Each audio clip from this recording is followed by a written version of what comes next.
I'd like to welcome you all here today, those of you here in Toronto, and to our guests joining us by webinar across the country. My name is Karen Bell, and I lead the Client Education Initiative across the firm, and we welcome you to another one of our programs under our McCarthy Tatro Advanced banner, here to learn and explore together. And let me tell you, today we have a very special opportunity to explore. We're going to dive into the world of behavioral economics and the science of decision-making and the context applied to compliance. And we have with us, as our guest speaker, a scientist.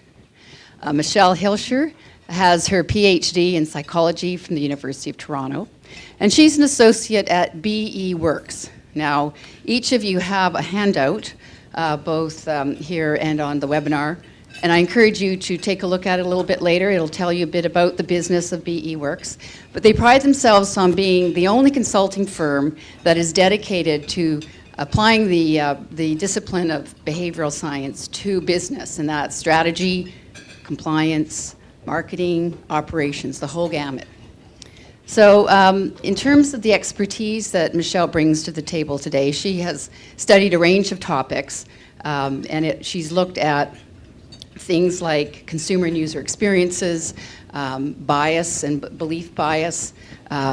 She's going to be exploring that today in her topic. And before she was at BE Works, she was at a governance consulting firm where she looked at strategic planning, board governance, and group decision-making.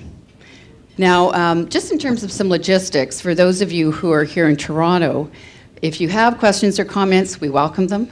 But please use the microphones in front of you. There's a little button, pull it in so that all of our colleagues can have the benefit of your wisdom. And for those of you on the webinar, there is a question tool, and we have a colleague who will read out your question. So Michelle, I know you have lots to share with us today. I'll turn it over to you. Great. Ready to get started. So I'm really pleased to be here today, and I thought maybe the best way of starting out would be for us to kind of get into a shared mindset. So what I was hoping that we could do is imagine a scenario together. So imagine, you haven't been feeling well for a while, and you finally decide you're going to make an appointment at your doctor's office, and you go in, and your doctor examines you, he runs some tests, and he tells you you're not in very good shape. And he actually tells you that you're at risk of developing heart disease. So this is serious, and what he recommends to you is a drastic lifestyle change, part of which is to get fit. So he wants you to exercise, he wants you to cut the calories that you're taking in, and he also he prescribes to you a medication that he wants you to take immediately to try and mitigate the risks that you face in the short term. So that's the scenario that we're imagining. And I guess the question that is really pertinent today is about compliance. How can your physician ensure that you follow through and accept his recommendation? Comply with what he has recommended as a treatment plan. And that might not be compliance as you see it in your business, as you experience it in your day-to-day work, but at its behavioral core, that's exactly what we're talking about, is compliance. So what might we do? Any ideas?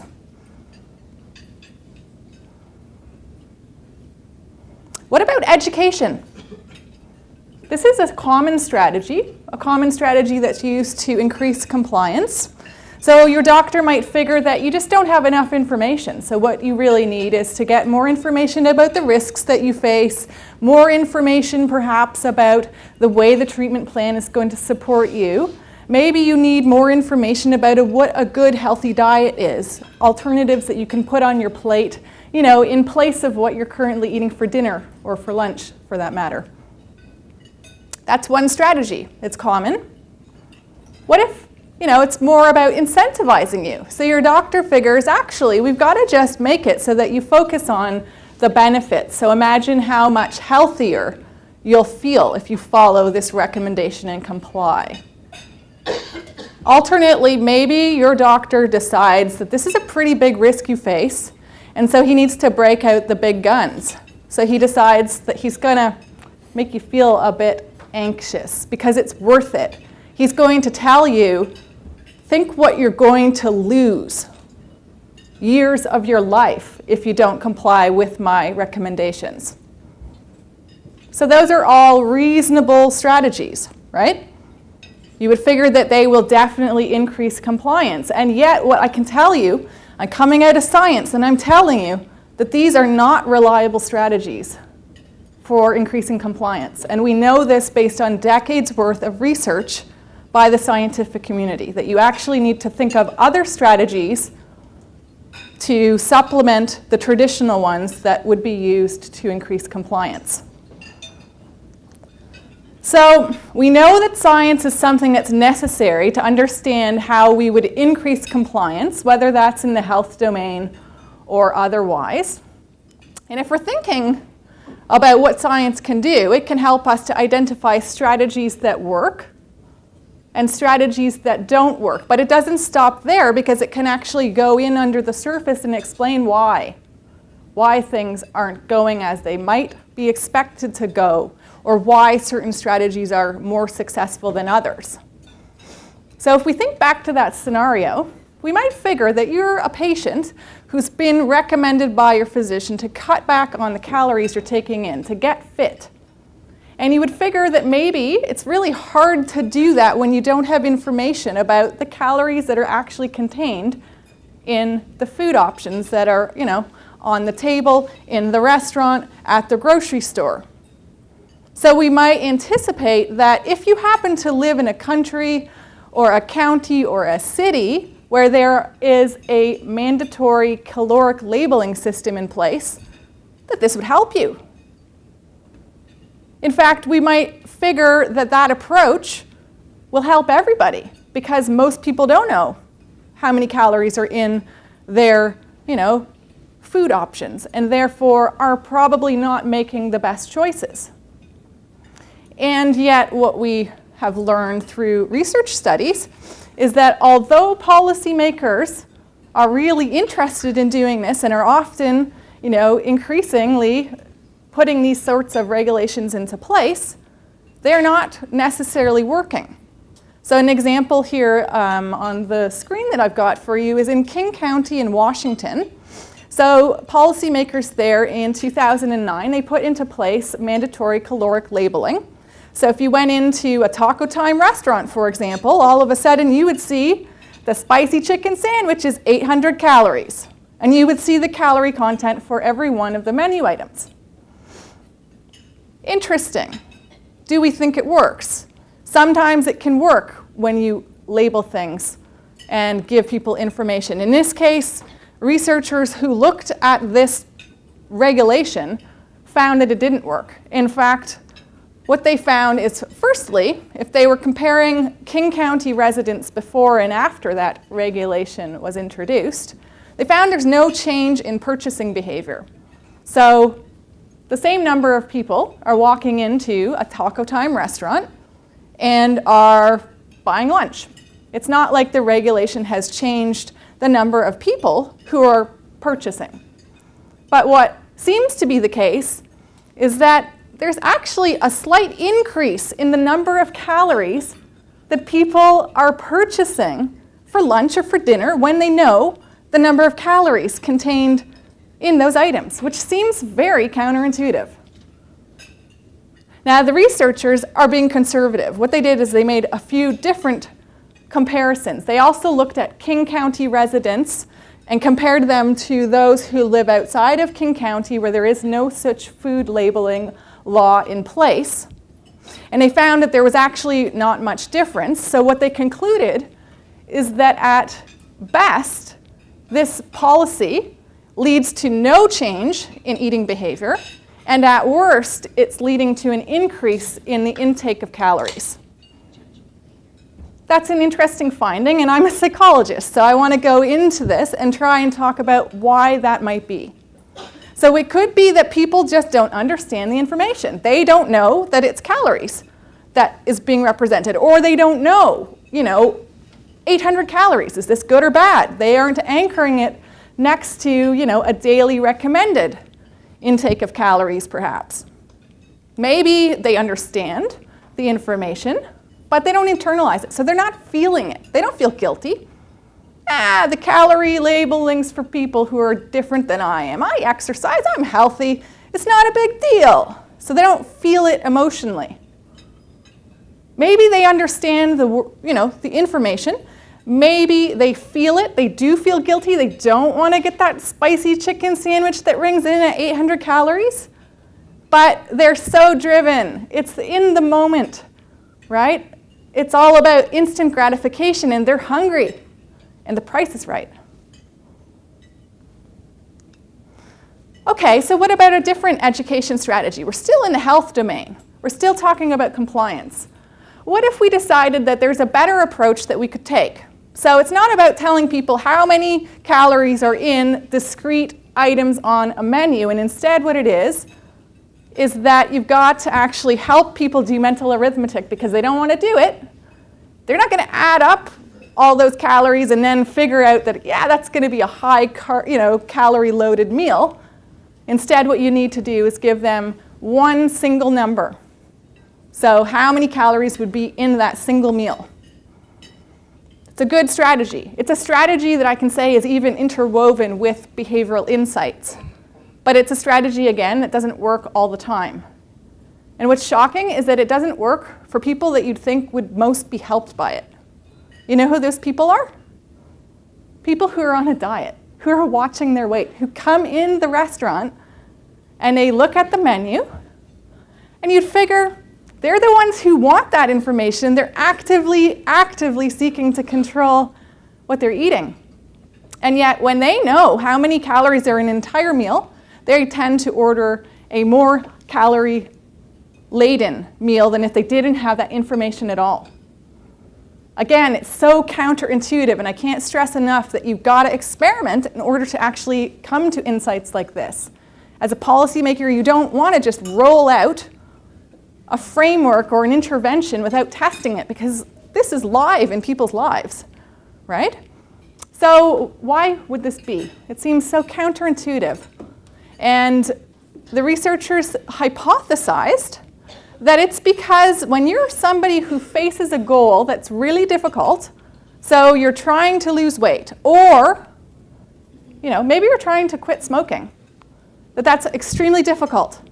And what you have to do, and what you do unconsciously, is that you actually make the risks associated with the challenge you face exaggerated. So when you walk into the restaurant, there are certain things in there on the menu that you immediately classify as being off limits. I'm not going to be getting the donuts. There's no way I can consider anything that's fried on this menu. You completely exaggerate the number of calories you think are in those items to motivate yourself towards that goal of eating more healthily. And what the researchers think is when you actually give people the real number, it's allowing them to realize that they've been overestimating the calories. And therefore, they feel freed to splurge. And that's exactly what they do. They increase their calorie load knowing that information. So science is not all bad news. It's not. It certainly can identify when things don't work, but it can also help us to develop behaviorally aligned strategies that capitalize on how we actually think and what actually motivates us to behave in particular ways. So this slide here, I've got two examples about how we might nudge compliance in the eating domain. So imagine that you're going to order a sandwich, okay? You've got a menu, and the menu, the first page, has all of these healthy sandwich options on it. So lots of beans, sprouts, and tofu, I imagine. That second page of the menu, when you flip it over, has some unhealthy food choices, unhealthy sandwiches, meats and cheese, not the best for you. There's this other group of diners who have the exact opposite for a menu. So that first page has got all those unhealthy options. The second page is all of the healthy sandwich choices. Who's going to be the one who's ordering the healthy sandwich choice? Between those two groups, do you figure? You think it's the second group where the unhealthy options are on the back? It's an intuition. You think it's that first one, right? The ones for the unhealthy. So it's actually where you've got a menu where the prime real estate is afforded to the healthy sandwich choices. Okay, maybe it's not mind, shattering at this point, but the question is, why does that actually work?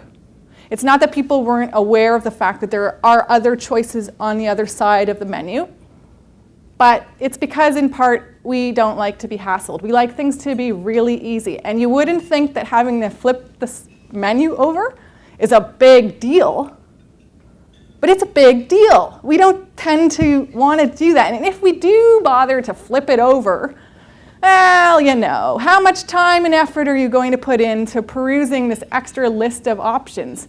You've already put time and effort into looking at the first page of the menu. So it's a bit of a hassle. You're not going to give it as much effort and time. Secondly, we are individuals who are all about the habits, all about the status quo. And so when you're looking at that first page of the menu, you're already in selection mode, so I'm going to browse this, I'm going to pick something out for lunch. So you're already, contemplating, that's going to be my choice. It's going to be the sprout and it's going to be the tofu on the whole grain bread. So you've already kind of made a choice. So when you flip the menu over, sure, there are other options, and sure, some of them are going to definitely be appealing to you. But it's really hard to change your mind, and we don't tend to do that. It's not that you couldn't, it's that we often, probably a majority of the time, don't do that. We go with the decision we've already made.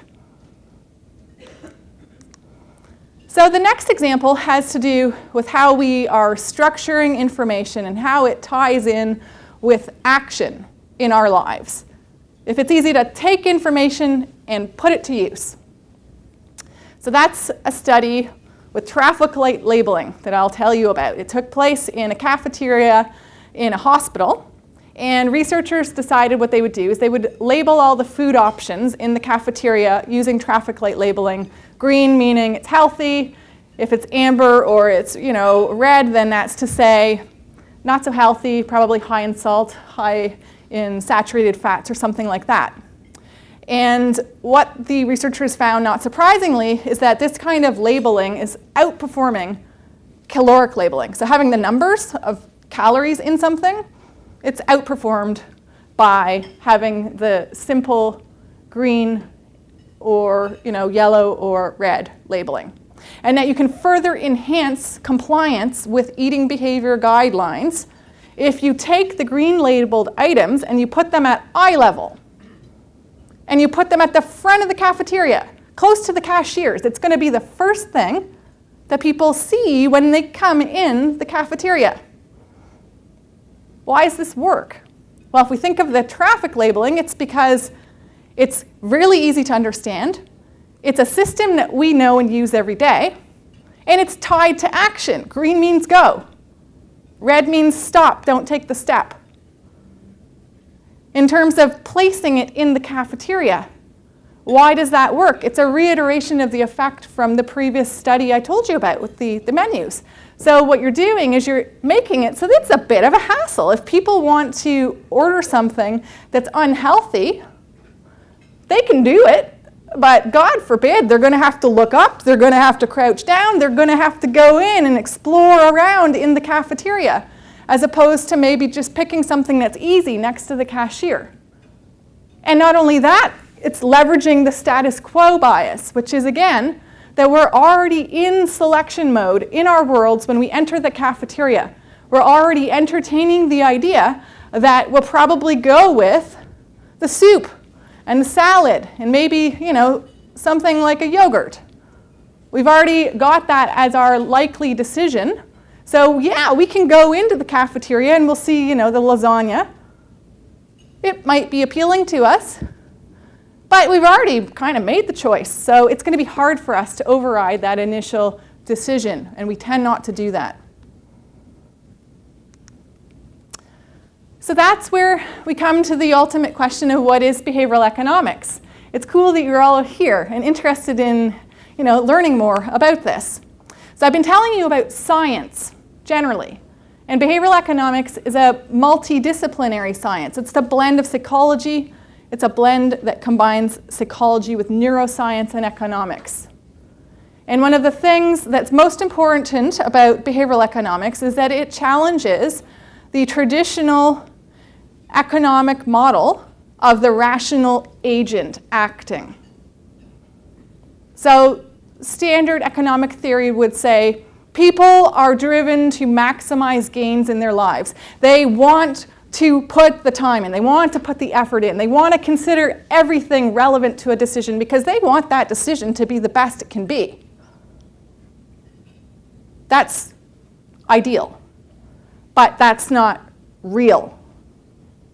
So the way human psychology works is that we are using mental shortcuts all the time. We're biased all the time. And that's because we don't have time. We don't have all of the mental energy we need to fully assess issues. And we have goals, so many goals in life that are about now, in 6 months, in decades in front of us. And it is really difficult to balance all of those goals, particularly when we share them with others in our lives. So therefore, it's really hard to come to a well-reasoned decision where we've considered everything. We don't. Instead, we rely on these biases. And they help us to make the decision. Does it feel right to me? Okay, I guess I'll go ahead. So that's one of the core insights. And what behavioral economics aims to do is to realize that what we need to do is structure people's environments so that they're better able to understand when they're facing a decision point, what the decision point is, so that they are positioned so that there's a chance they can override the biases that make it so that they're not going to give consideration to the issues on the table. And sometimes, we will actually make it so that we harness the biases, so that we nudge people into doing things, not by removing choices, but by changing the choice architecture surrounding the decision point so that people are supported in doing things that are hard, like eating well or saving for retirement. So that's the core, I think. That's my elevator pitch for BE. And what I want to do is give you 2 classic examples of behavioral insights that show you how we are biased. So this here is a slide that shows us organ donation rates that differ greatly from country to country. So you've got the Netherlands, you've got Germany with fairly low donation rates, and then you've got countries like Austria and Belgium, which on the surface are very, very similar, right, to the Netherlands and to Germany, socioculturally. But, very different organ donation rates. And the question is, does anyone here or online happen to know what the difference is? I think you know because you know DILIP. Anyone else know the answer to that? Opt-in versus opt-out systems? You bet. So opt-in versus opt-out as a default.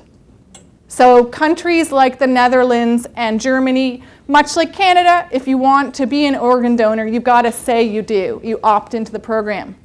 Whereas in places like, Austria and Belgium, you are automatically enrolled when you become of age. And sure, you don't have to be an organ donor, but you'd have to take that step of opting out. Something else that's interesting that you can take from this figure is if you look at the Netherlands, so you can see that it's kind of leading the charge amongst the countries that have an opt-in policy in place. You know that they sent out 12 million letters to their citizens. That's a lot of letters, that's a lot of money. And they urged their citizens to become organ donors. So they saw a bit of an increase because of that. It's a very traditional approach to compliance. It's a very traditional approach which figures people need to be informed and educated about why they should do things. But compared to just changing the default, it's really outperformed, right? Okay, so let's take the status quo bias and let's put it into a new context. This slide makes the point for us, which is that everybody is biased. In your professional lives, where decision making is what you do, you are still likely to be biased. And what science can do for us is it can help to get into things and explain when we're most vulnerable to bias. So we're all eating lunch here. It's very relevant to the study on the screen. So researchers looked to see sort of how judges make decisions. So these are judges that are hearing parolees' requests, and they can choose to deny the request, which would be to go with the flow, the status quo, keep the parolee in the place where they already are, in the state that they already are, or can choose to override that bias and do something different. So what this is showing is that when the judge begins their day, 65% of the time, they're overriding the status quo and they're granting the parolee's request. But every case they hear, the likelihood that they will start to go with the status quo and deny becomes all the more likely.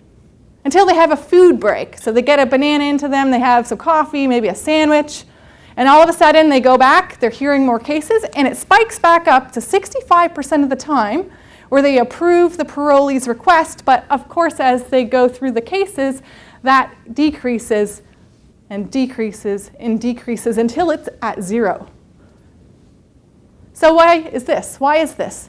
What do you think? It's all about resources. So firstly, it's about physiological resources. You're depleted. You need to have, kind of a glucose up. You've also gone through many cases, so you're becoming mentally depleted and you need a break. And that's exactly what we know happens. When you become depleted more and more so, you become all the more vulnerable to relying on mental shortcuts like the status quo bias to make decisions. This is another classic example I like talking about. So how many of you had coffee on your way here today or brought a coffee in with you? A few. I bet at home maybe some of you made it at home. Okay, so the question is when you go into a coffee shop, how often do you order a medium cup of coffee as opposed to small or large? And what's interesting, let's see a show of hands, don't be shy. Anyone order a medium cup of coffee? Okay, that's good. That's interesting. So 74% of Americans, that is the cup size they go to when they're ordering coffee or other beverages. Okay? So that's interesting. And when you ask people, why are you ordering a medium? What's the decision being driven by? They give you a kind of Goldilocks explanation. Well, the small will be a little bit too much. The large is probably going to be more than what I want. So the medium, it's going to be exactly what I need. It's about right. And it's interesting because there's no standard size for a medium, right? You can go into the Starbucks, it's different than the Tim Hortons, it's different from the little independent one on your corner. So people aren't actually making a decision about the cup of coffee, they're making a decision about context and the way that the choice is framed. So this is an interesting opportunity to do a research study. That's exactly what Dilip Soman and colleagues did. He's from the Rotman at U of T and a major proponent of behavioral economics. So he set up shop in a coffee house, and he, for the first week, observed, how many people are ordering small, medium, and large, and he replicated what's been found before. Most people, the majority, are opting for the medium. So what he decided to do is to swap out the cups. So he increased the size of the small and the medium and the large. He didn't change the price point. Same price. What do you think happened? Everyone's opting for the medium. A majority opt for the medium cup of coffee. And they give the same exact reason. Goldilocks, right? It's just right. But the irony is last week it was too much for you. So it's very interesting how people don't put in the time. It doesn't make sense for you to actually think this through thoroughly. You've got other things that actually need your attention. And so what you do is you look to the context of the choice and you use that to inform your actions. Now, I don't want to make you think I'm picking on judges, but I have another example here that takes this kind of effect and explores it in an example that's slightly closer to what you do and context that you would be familiar with. So you've got judges who actually volunteer to be part of an experiment. One group hears about this case. So there's this club, Club 58. They are in violation of a whole bunch of noise bylaws, and it's your job to decide how to handle the case. If you're going to mete out some sort of a fine, how much will that fine be? So the judges in that group go ahead and they decide on the level of the fine.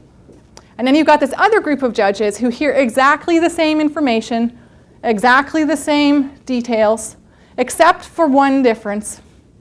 It's that the club is not Club 58, the club is 11866. So I ask you, I mean, on the surface of this, there should be no difference, right? Between the fines meted out by the one group and the other. Do you think that's true, though?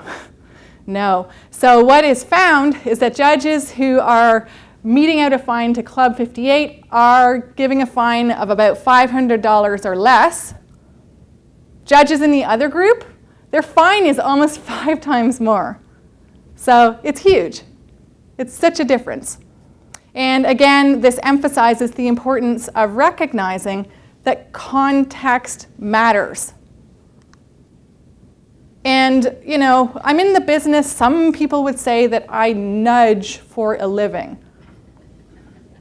Some people would say it's manipulative. But what I would say is there is no neutral, because people process everything. No matter how the table's set, they process everything, and we're not taking choices off the table, we're reorganizing the table. So it's really that there's only unconsidered presentation.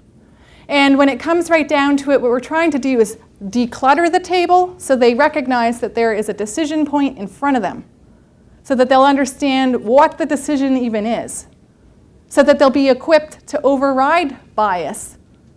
And at times, yes, to actually harness bias so that people are supported in doing things that are hard to do.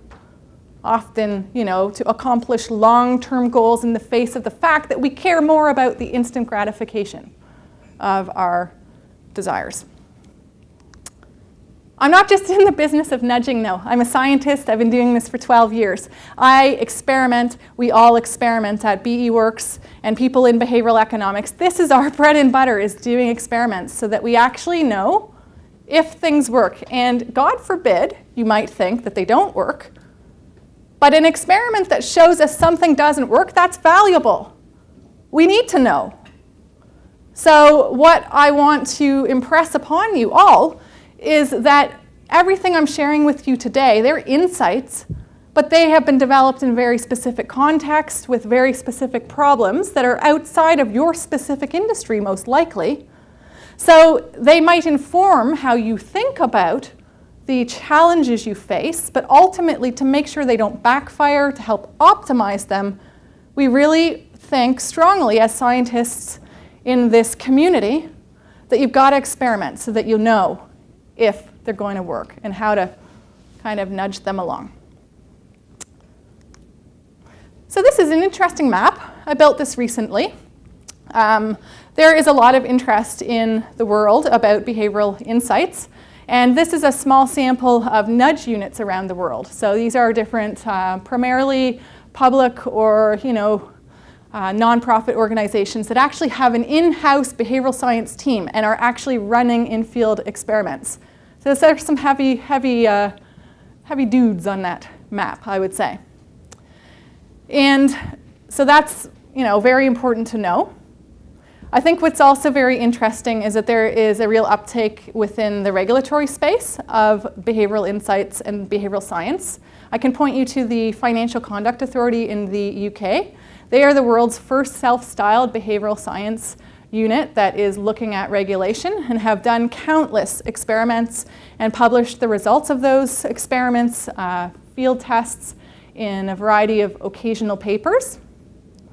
And then there's also your own profession that seems to be becoming more and more interested in this area.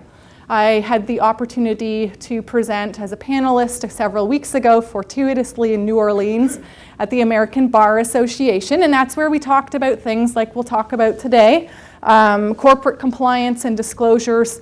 Something else that came up, it's a conversation for another day, but it's very interesting to think about how the psychology of money and the way that we process time might impact something like negotiations and settlements. So a lot of very interesting angles there that might be explored. So how can we understand compliance using a behavioral lens? Well, I think firstly, we've got to think back to what we've learned so far. So what we've learned so far is that some of the traditional tools being used in compliance programs today, so education and training, incentives, carrots and sticks, that they don't reliably increase compliance. That's one of the key things that's a takeaway here. And it's not that they don't always work, but they definitely need to be aligned with the way that we think, the way that we feel, and how we take action in life. Something else that's interesting about compliance programs is that I would say that they are based on a simplistic understanding of human morality. The psychology of moral development informs this kind of statement. And, there seems to be the view, I would say, that there are kind of two types of people. So let's get into this. I'll ask you, would you dine and dash? You go into a restaurant and you order a big meal and then you sneak out the back door. I would figure a majority of us are not going to do this, have never done this, know we would never be tempted, okay? What if you had this wonderful steak dinner and your partner, they had a lobster and it was expensive and the server brings the bill and look, they have left the steak off that bill. In that case, how many of you might not bring it to the server's attention, might just turn a blind eye? I would say maybe a few of us here would turn a blind eye to that, but I would still figure that a majority of us aren't going to do it, that we'll bring it up, get it on the bill. What if it's a glass of wine? What if it's that panna cotta that you had put onto the, brought out to the table last minute and the server's forgotten to charge you? Right? You're probably not going to mention it. So what this shows us is that there is a spectrum in terms of honesty and in terms of whether we are likely to comply with rules, how we interpret rules. There's definitely a spectrum.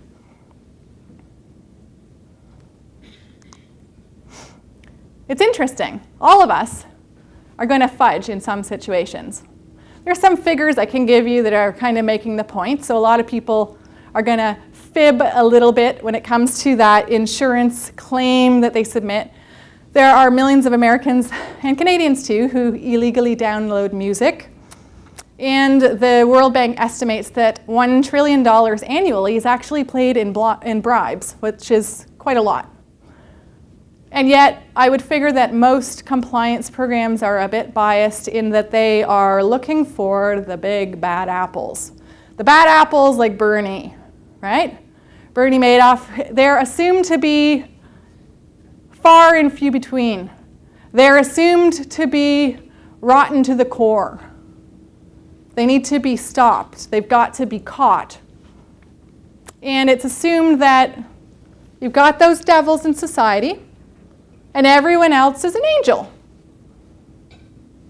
And yet what we know is that people, under certain circumstances, definitely, will fib, will be dishonest. It might not be to that full bad apple level, but everyone's a bit squishy under the right circumstances.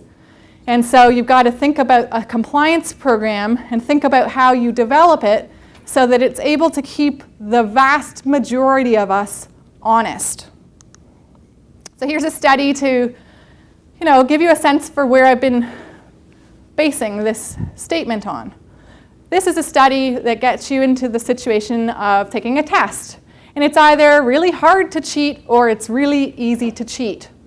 And what's interesting is that when you're in a condition where it's easy for you to inflate your performance, no one's going to catch you, and you'll compensate. You'll be compensated by, fibbing a little bit. The people do this, definitely do this. What's interesting, though, is that when given the opportunity, a majority of people will be dishonest, but they're only going to take an inch or two. They're not going to take a full mile. So what this graph shows you is that people inflate their responding, their performance by a couple of points, but they're not taking it to the top notch like a Bertie Madoff might. They're not, inflating their performance as much as they could. And I think this quotation nicely captures the situation.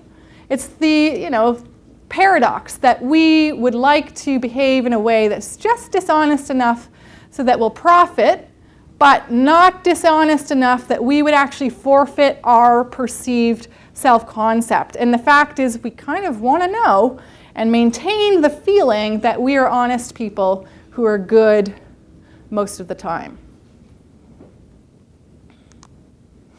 So besides conditions, either it's easy or it's difficult to get caught, there are other factors that really determine when people are likely to comply or when they are likely to tell a lie. So the first here is level of perceived accountability. And so the question is, are you making a decision by yourself? You are alone on this journey. Or are you making a decision with your team as part of a larger group? If you're working with a team, that's where you're most at risk, as opposed to by yourself making the decision.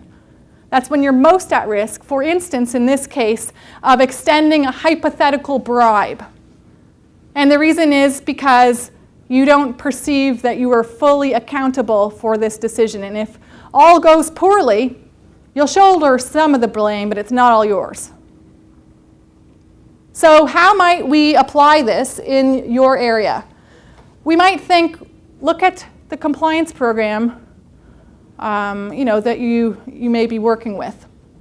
And look to see how policies speak to the roles and accountability of individuals.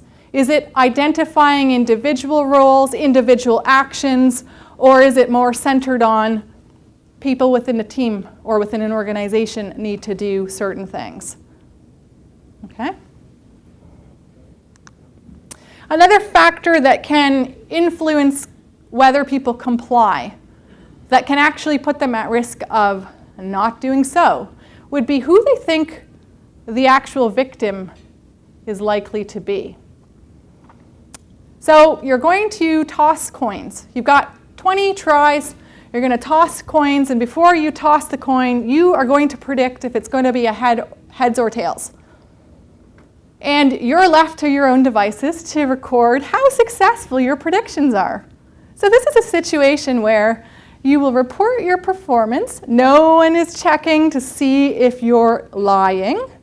And you stand to receive payment every time you accurately predict the results of the coin toss. And what's found is that you're the most likely to be honest if you think that the results of your dishonesty would hurt a single individual person who's identifiable. So maybe it's that research assistant Julia whom you met on the way into the experiment, and you know that she's forking over the dough every time that you get a prediction right. In that case, you're going to stay honest. In contrast to if you believe that your dishonesty would be funded by a group of people who are strangers about whom you have no details at all. So, crowdsourced dishonesty. It's not something that's going to keep you honest. What if we could do something about that group, though? So what if I took that group and I made the individuals in it into people? I told you, these are people from your own profession. These are people who work in the same building as you. Some of these people have children. Some of these people have ill parents. Maybe we don't even need the emotional stuff in there. But it's that, when you take the group and make it into individuated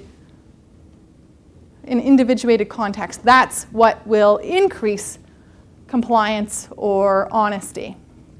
Okay, so the question is here, how would we cross that over and overlap it with the sorts of questions and challenges that you would be dealing with in your industry? So one thing I was thinking is maybe it has to do with how in a policy you define who the victim is. So perhaps it's about actually making people aware of the fact that it's themselves, that it's not just like a random department, but actually the people in that department, and de-emphasize the organizational suffering of dishonesty. So sure, the organization will have to fork over a lot of money, will suffer reputationally. But that might actually be something that we would emphasize that would be less likely to promote compliance. So there are other factors that are most certainly social in nature that will determine whether or not people are going to be dishonest or not. So in this case, imagine back to when you were in university. Okay? So you come in, it's the final exam, you sit down in the exam hall, and you're getting ready to take your final. And in walks this student who's wearing a sweater, a hoodie that's got the name of a rival university emblazoned across it. And he sits down. So you notice him.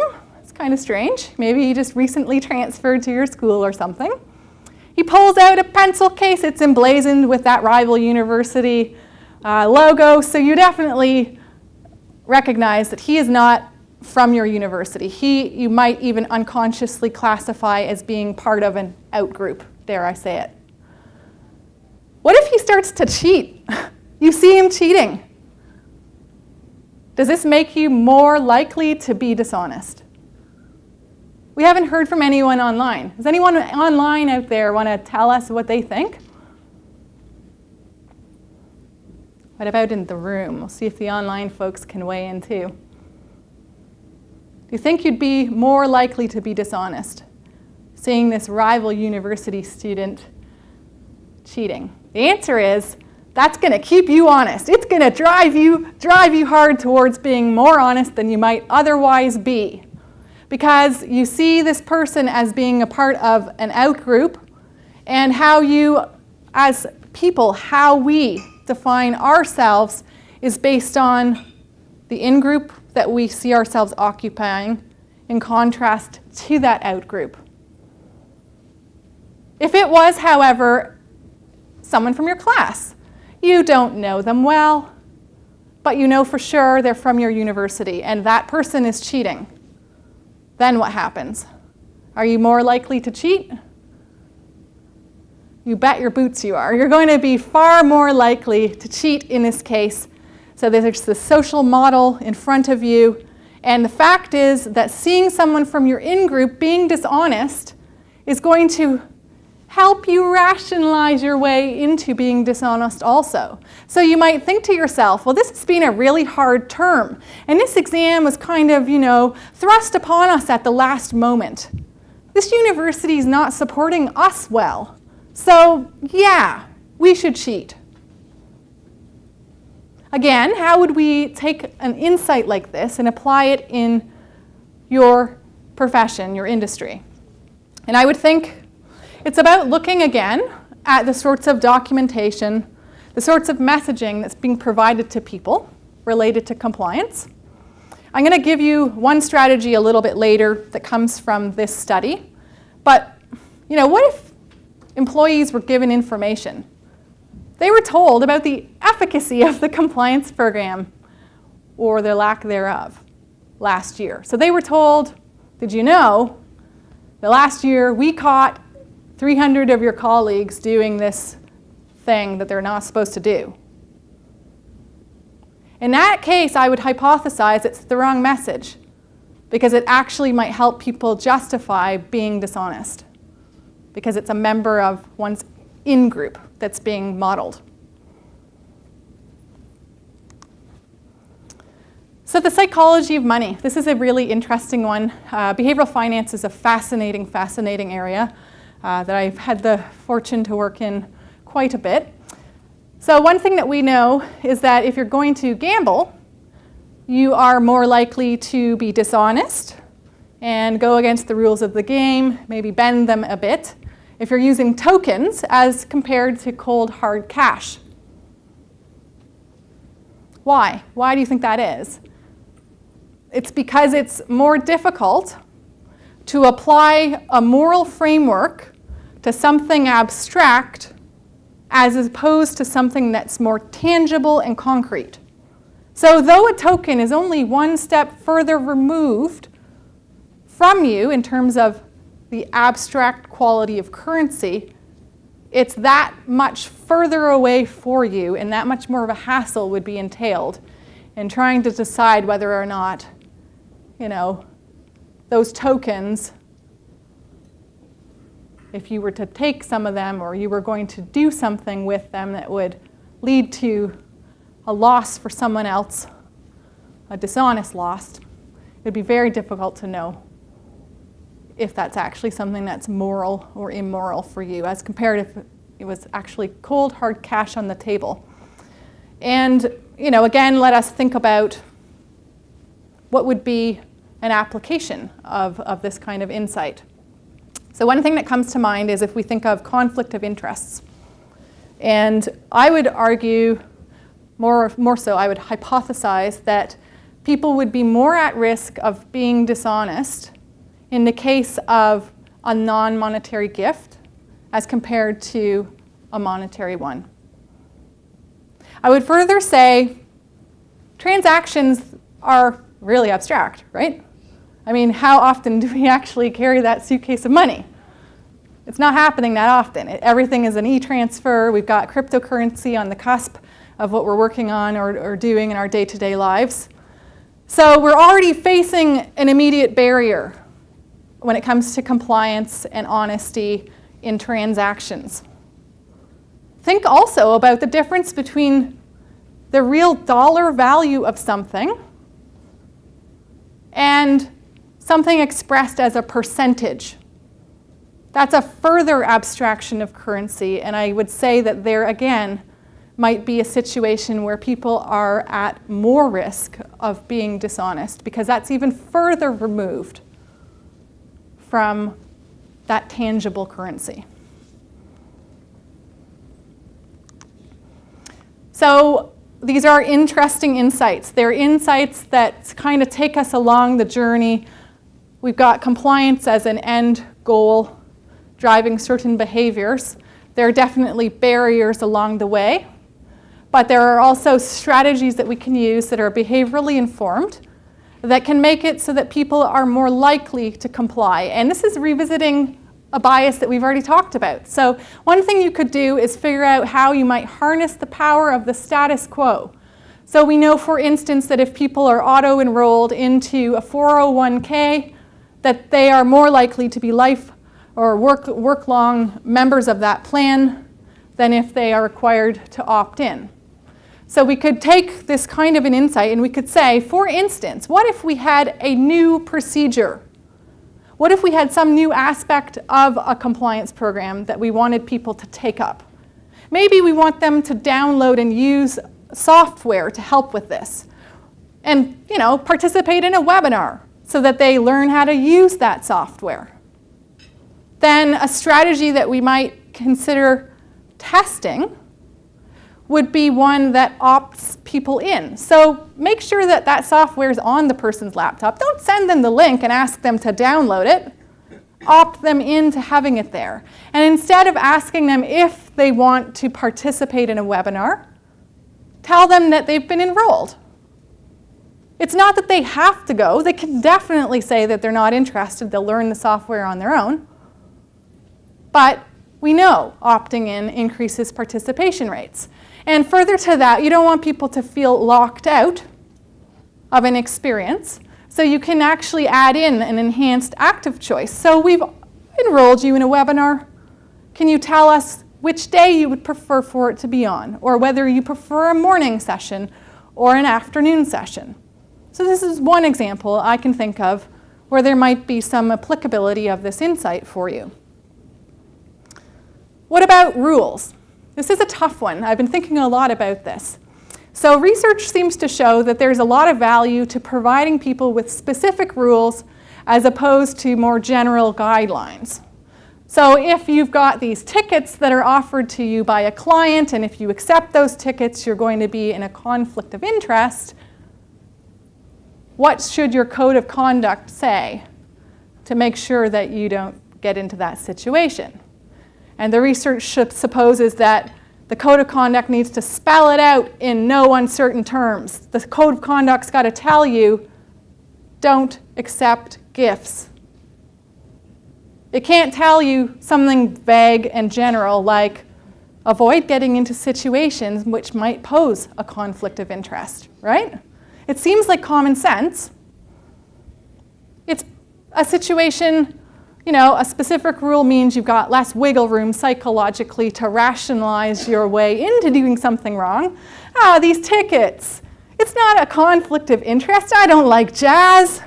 If it was a Jays game, maybe that would be different, right? The specific rule means you're not going to be able to do that.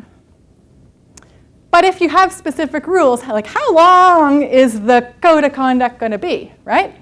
It's going to be huge. There's going to be every possible situation you can imagine that's got to be spelled out in there. And we know information overload's a real problem. It's one of the major barriers. We'll talk about that a bit more in the disclosures portion today. Information overload is to be avoided. So I came across this New York Times rule, or the New York Times test. Who's familiar with this? Interesting. Okay, I thought maybe some of you would have heard of this. So this is a rule that says, and it's being used in some cases, I know there's a tech firm that's got it in place as the sole rule in their code of conduct. And it says that you want to avoid doing anything in public or private that might land you on the front page of a major newspaper. And that's it. So that's maybe a specific rule. I don't know. Others would say that's quite vague. What I would say is maybe there's value to testing the use of that rule compared to others that are more specific when it comes to scenarios you might encounter. Maybe there's value to a two-tiered kind of system. So you might use that New York Times rule as a way of doing a bit of a gut check on situations. So, all right, I don't want to necessarily, put myself in this situation. Now I should make the effort to get out the compliance policy, check out the rules in more detail. Others say that this New York Times rule is a way for people to bend the rules because, you can rationalize your way into anything. Some would say that this New York Times rule is one that's insensitive because it'll help you when it comes to a gut check about the black and the black and the white situations, but yet conflicts happen where there's gray. So I don't have the answer, but I do know how we can find out which approach works, and that would be to do an experiment and pit those strategies against each other in different contexts for different sorts of conflicts specifically. We know that compliance is about acting on information. And so we also realize that it's very important to help people take action with the information they're presented. If we wanted to increase something like voter turnout, then what you want to do is you want to inquire, maybe over the phone, ask voters if they intend to vote. That might get us some part of the way to getting them into that booth. But what really tips the balance and increases voter turnout, in this case by 4%, that's a lot. 1% is what you get if you call a lot of people. What you've got to do is you've got to ask people to make an implementation plan. You're going to vote. So where is it that you're going to go on that day? And how are you going to get there? When? So when people have an implementation plan in mind, that activates them and they get out there. They're more likely to comply.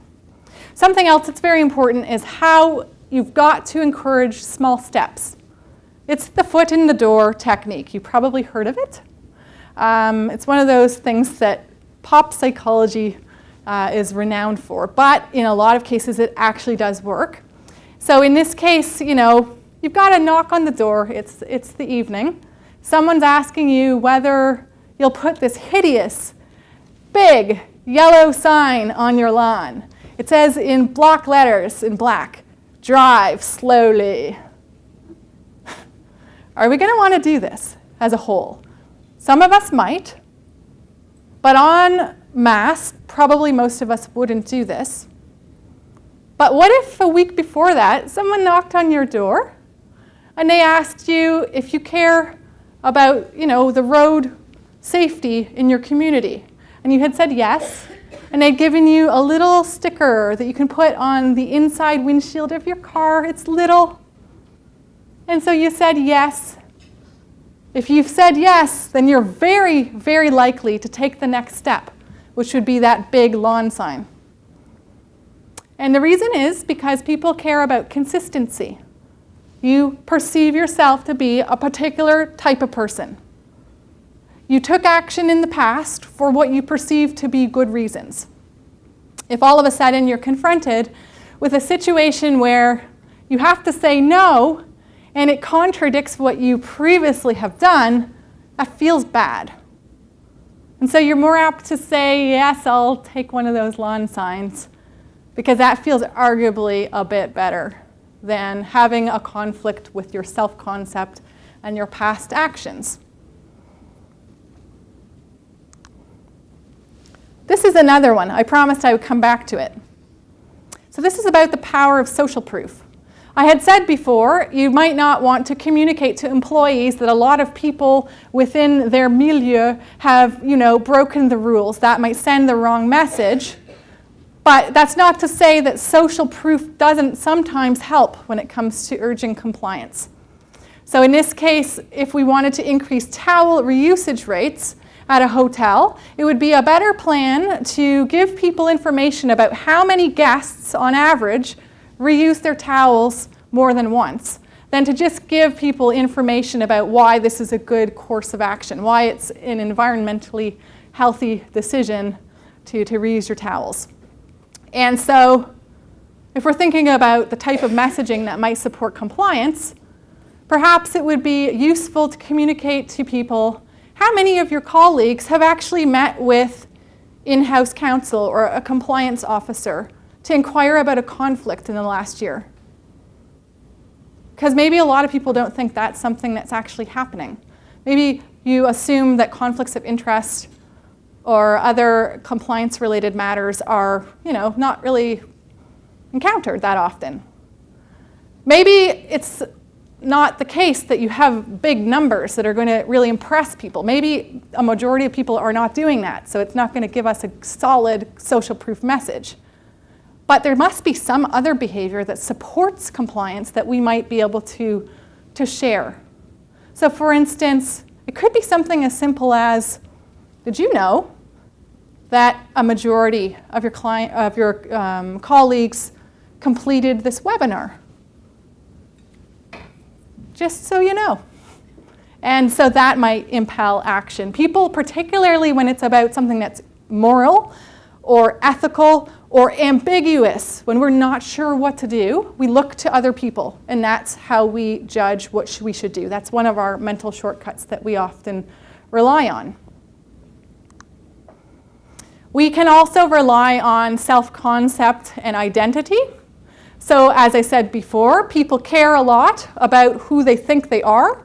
We generally would expect that, we feel that we're good people. So if you remind people of this self-concept, and it's got to be specifically about one's identity, not about actions that you might take despite this self-concept, that's what can drive compliance. So if I tell you, don't be a cheater, that's more likely to ignite in you the desire to be honest than if I say, well, don't cheat. Because you can rationalize that I'm an honest person. This little fib, it's going to happen once, it's not a big deal. And so it doesn't infringe on your self-concept. This is another example of an in-the-moment nudge, like the last one. So it's on the cusp of when people make a decision, what you've got to do to encourage them to be honest. And what we learn is pre-commitment's very powerful. So you can get people to read a pledge, reminding them of a moral code or compliance rules that they must adhere to. They can sign their names. This is going to do a lot to encourage them to be honest, but only if that pledge and the signing of the name comes before the decision that they're taking. So an auto insurer had two groups of customers who must make a declaration of the number of miles they've driven in the past year. And those miles are an estimate, so people can choose to round up or to round down. Half of those customers, they read the pledge, they signed their names, and then they declared the mileage. The other half, they declared, yeah, it was this number of miles. And then belatedly, they read the pledge that they had said something that was true and signed their names. And it's really the people who had that pledge at the beginning who were more apt, 10% more miles was what was reported by that group. And that equates to not that much. It's $48 more that those people would have been paying.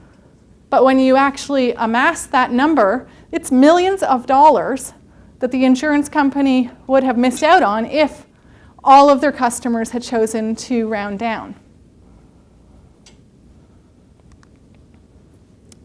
So we have 20 minutes remaining, and this is where we'll go into the science of disclosures.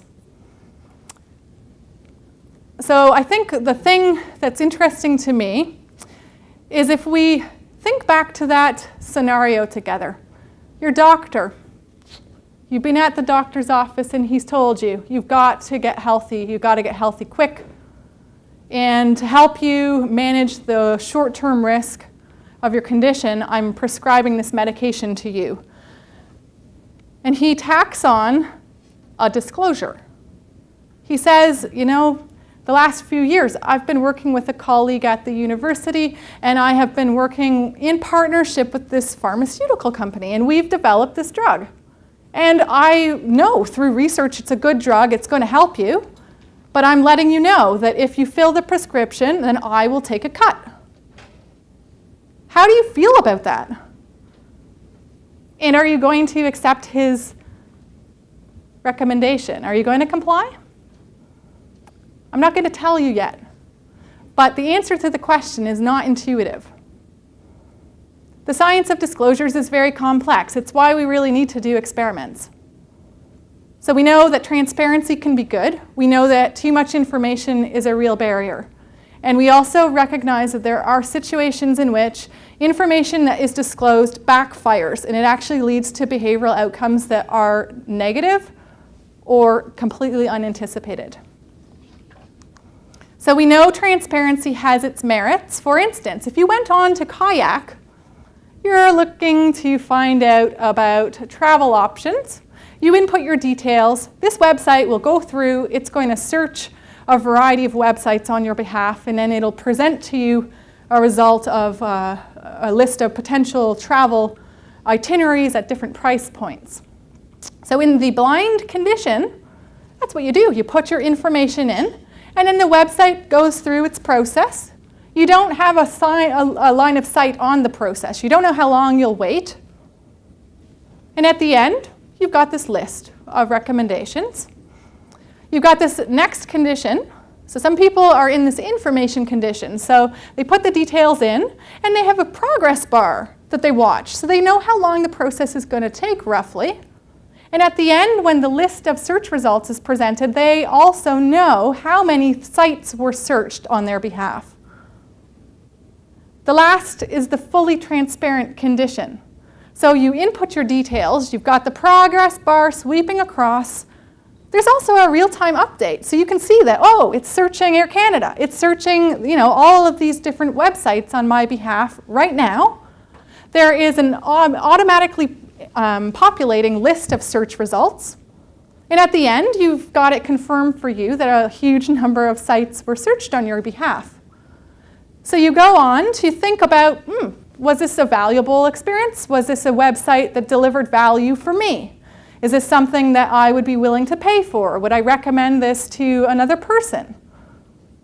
And what is very interesting is that when you have a bit of information, you've got a bit of a view of what's going on under the surface, that's better than having no line of sight. And when you have full transparency or, a fair amount of transparency into the operations, that's where you see the most value. And it's because you can see the amount of effort that this service or this company is putting in on your behalf. So transparency can be good, but not at, sort of the risk of putting people in a situation where they're overloaded with too much information. Because if you break it down, we have to attend to things. We have to understand things. We've got to take action, and we've got to remember. And when you've got too much information, it's too dense, people might not even be willing to latch on. They don't even want to look at the disclosure. Or they try, and then mind-wandering happens or something like that. When it comes to comprehension, they may not be able to excerpt the actual primary pieces of information that they need from everything surrounding those details. It may be that this is a disclosure document that's full of technical jargon. In terms of action, when there's too many choices on the table, that's when we know that people are at risk of relying on mental shortcuts to decide what they should do. Or even in some cases, they're paralyzed. Well, do I do more research now that I've read this disclosure or try to muddle my way through it? Do I ask questions? What type of questions am I supposed to ask? Am I supposed to change my mind? Talk to someone? So it could be you just don't know what to do, so you don't take action at all. Or in the case of if you were purchasing a car, so you've got a fair idea that you're going to walk into the dealership, you're looking at the car, you're pretty sure this is the vehicle for you. You read the disclosure document. It's dense. It's hard to work through. You don't fully understand it, but you feel uncertainty. So the disclosure is supposed to make it so that you rethink your decision to purchase this vehicle. And yet research shows that disclosure, when it's dense, can actually backfire in that people are all the more likely to take the action they fully intended or were anticipating taking because, it's too hard to really figure out a new plan. So a full backfire of disclosure in that case. And then in terms of memory, we want documents to be sustainable. We want them to inform us in the moment, but also allow us to carry through key information into the future. How am I supposed to know if an investment product still fits with what I need in the future? How am I supposed to adjust my use of a device in the future if I can't excerpt the kernels from that disclosure in the first place? So we're back at that example of your physician giving you a recommendation for this medication that he wants you to fill a prescription for. And he's disclosed that, he's in a conflict of interest situation. You can certainly take his advice, but will you? So this is an experiment where he had an advisor and an advisee working together. Imagine there was 2 lotteries. One's all the bells and whistles you could hope for. Great odds. You're going to win something great. The other one is blah. It's not all that interesting. Chances are you're not going to want to invest in it. But the thing is, you don't know. You don't know anything about the lotteries, if they're different or if there's any, anything important to know about them. But your advisor knows. And so in this first condition, your advisor is going to give you a recommendation. And you're going to decide if you're going to take that advisor's recommendation about which lottery to invest in. Your advisor doesn't have any sort of conflict, doesn't stand to lose or gain, regardless of what your decision is, based on their recommendation. In the second condition, this is where there's a conflict of interest. So the advisor is told that if they can convince you to take the recommendation of investing in Lotto B, the blah lotto, that he's going to receive some sort of compensation. But he's not required to actually disclose that conflict of interest to you at all. So you're none the wiser. You probably will take his recommendation. And then we've got this final condition where there's the same conflict at play. So the advisor will be compensated if you take his recommendation. And he discloses this to you. And then he asks you to make your decision. Are you feeling good? Probably not. But you know what? You comply. You're more likely to comply. It's the social context. So he's there. He's waiting for your decision. Your doctor gave you a prescription and is going to know if you fill it or not. You feel the pressure to reciprocate. You actually see it as though the advisor has gone out on a limb. They disclose something to you. You owe them. You can't, express any sort of lack of trust or concern. If you take people in this very situation and you remove the social aspect so they can make a private decision about whether to accept or reject the recommendation, fill the prescription or not, the doctor will be none the wiser. People out of hand reject. So in that case, action is in kind with the internal feeling because that social expectation is gone. What about the advisor? What does the conflict of interest disclosure do for the advisor? It's kind of shocking that when the advisor discloses their conflict of interest, they're more likely to give biased advice than if they didn't make this disclosure. It's as though they've done what they had to do. They passed the baton. It's up to the advisee to do their homework, to do their due diligence. It's kind of scary. Disclosures can have other unexpected behavioral consequences. We don't know. When we put information in front of people, unless we run an experiment, how they interpret it and how they might slot it into a particular decision that they're going to make. You're going to buy a car, right? And you're looking at a number of factors, one of which is miles per gallon. Did you know that most people assume miles per gallon has a linear relationship with the price at the pumps?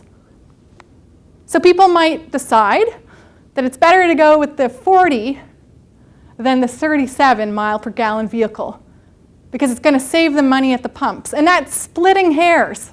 But people don't understand the mathematical relationship between the information that's disclosed and concerns that they've got about other things when they're making this purchase. You can take this same example and put it into another industry. For instance, energy consumption. My firm, we've worked a lot in this area. And one thing that's really interesting is you might really want to encourage people to use energy wisely. Save yourself some money when you're doing your laundry. And so you give them information. You disclose to them which hours in the day are better for doing things like laundry. And you do it using this clock. This is common. It's been in a number of different, different locations that this is the way this information is conveyed. And it doesn't work. because that isn't actually how we process time psychologically. We think of time in linear fashion. It's hours unrolling one after the other. And so you can't understand how to take that clock and map it onto your life. When you present a linear depiction of time, all of a sudden it makes sense to people, and they can actually use that info. What about voluntary disclosures? Voluntary disclosures are supposed to be good. You'll have a company that decides, yes, it's going to disclose this particular information. The theory being that there's other companies or organizations out there in the market that will kind of feel pressured to keep up. So they should also disclose this information, get themselves into a place where they can do so. But voluntary disclosures don't perform like that standard economic model or theory would suppose that it would. In fact, we know that people, when they look at the world, are more sensitive to commissions than omissions. We are not looking for what's missing. We don't notice. We may not even know in an environment that has regulations in it whether something must be disclosed or is voluntarily disclosed. So we're not aware, and that would be why something like the cold release of movies, where they don't get reviewed, they go to the theaters, and you'd think people would realize when there's no review that's been given to us to read before we see the film, it's got to be a red flag, you'd think. But yet people go to these films at the same rates that they go and see films that have these reviews, out there. So how can we make disclosures effective? This is, cursory at best. There's so much that we don't know and that we need to learn through experimentation about how to optimize disclosure. But this would be some of the key takeaways, I think. You want to make central information salient, make it pop out. You want to use things that we understand about memory to drive home the key information. We know that there is a primacy and a recency effect.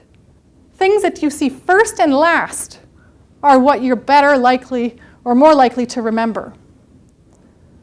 And we want to help people overcome this very large and challenging say-do gap. People might have information and they might want to make a change. They might want to act on it in some way that denies the status quo or a prior decision that they were pretty sure they were going to make. But people have such a hard time doing it. So we really need to figure out how to change the choice architecture to support people in overcoming that gap. And it might be something like providing information about social activities of others. It could be, like I mentioned before, we've got to tie information with an action plan. So when you've got a food pyramid, and it's ironic that there's a little man walking up the stairs because that is so abstract. No one could possibly take that kind of abstract information about eating guidelines and apply it, which is why it was a good choice by the government in the States to switch it up and disclose the information in a user-friendly way.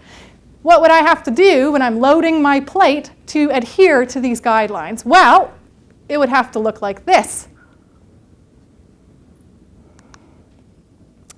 So that's what I wanted to share today. Preliminary thoughts about compliance and disclosures. And I wanted to end with a little bit about the background that I have. So I'm an academic. I worked for a very long time in a university context and decided I wanted to get out of the lab. So I went and I worked with Cortex Applied Research with institutional investors and board governance, looking at how people make decisions about investing the money of other people. And I found that was very interesting, but I wanted a wider berth of projects, so I came to BE Works. And I'm very proud to tell you, this is a team of scientists. Almost everyone I work with has a PhD and has done very specialized research in one area of human psychology or another. And we're on a mission. We're on a mission to help industries figure out how to become scientific thinkers. So I've given you a lot of insights. I hope it's food for thought, and it's interesting. But the core part of my message is that we need to experiment. We've got to compare and actually vet ideas. The scientific method is the most powerful tool that we've got to debias our thinking. And so that's why it's so important and why I'm so pleased that I was here today. Thanks.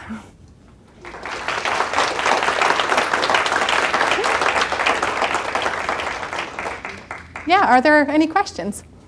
Yes. I have one question. So we had a situation where we have a bunch of lawyers and there are overuse of overtime hours. So it's an expense, and so there were some big abusers of that, and then some people would, say, well, I can do whatever I want and all this kind of stuff. So you would have this system of sticks and incentives, carrots and sticks and all that kind of stuff, which seemed to work, which I agree with you. But then, so what I did is I said, well, we'll publish a list, and anyone can look at it. And the list will rank the highest abusers to the lowest, and just be there of how much overtime use. Now, you might say that that would give legitimacy to others to sort of abuse overtime because they can see some leaders at the top who are doing it. But that actually wasn't the case. It was like when you saw the list of, say, the worst to the best, then the social pressure actually caused people to change. I just wondered, how you would, how you saw that versus people seeing others do it so they think they can do it versus that social shaming, which seemed to work. Yeah, so just to make sure everyone hears the question, it's really about, when we're using social proof, so information about how people take action or, if they're following the rules, there is one option, which is what you've described, which would be to give a list, and it's kind of the spectrum of opportunity of whether you're, sort of the top performer or the bottom performer. That's a fair representation, yeah. So the question, I think, is, is this something that's effective? Sort of my thoughts on it. And it's interesting. That's not a form of social proof that I've actually seen where it's like a spectrum, and you've kind of got the top and the bottom present at the same time. Generally, social proof is something that is really about people who are doing a socially desired behavior, and that's really the only information that's provided. So I don't know immediately. It would be a fascinating experiment, to be honest, to kind of compare, and see how that would stack up against other behavioral insights driven strategies. I would wonder too, which one would be more sustainable in terms of promoting compliance for the long term? And that's something within my field that we think a lot about, because you don't want to just inject something new, change up the environment, and then see that, sure, there's a change, but it's not maintained over time. Yeah, nice question. Well, we'd like to thank you, Michelle. And I encourage each of you to take what you've learned today and think about applying it in one small way in your organization. As Michelle noted, we know many of you in the room in the financial services industry are starting to look at this very carefully, but it is a tool and a discipline to be used more widespread in everything we do. So thank you very much. Oh, you're welcome. Yeah, it's a pleasure. And thank you to all of you for coming. As usual, we love having your feedback. There's a form on tables and online. Please fill it in, and you will get your notes if you're collecting CPD credits in a week or two. So thank you very much for joining us.